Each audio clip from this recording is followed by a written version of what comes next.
Au Mali, le gouvernement franchit une nouvelle étape dans le bras de fer qui l'oppose au géant minier canadien Barrick Gold.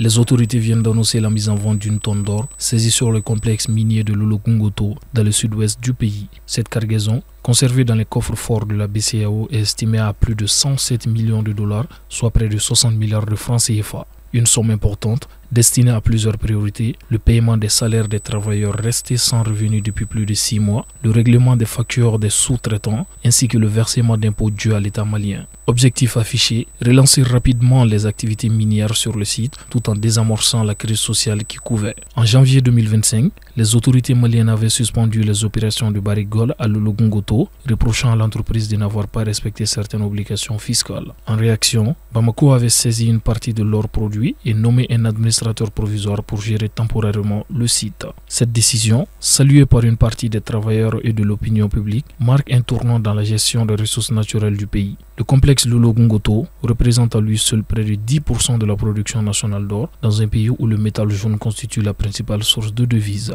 Mais l'affaire est loin d'être terminée. Barrick Gold conteste la légalité de la saisie et envisage de porter l'affaire devant les juridictions internationales. Pour le groupe canadien, cette situation constitue une menace directe sur ses investissements et sur la sécurité juridique du secteur minier.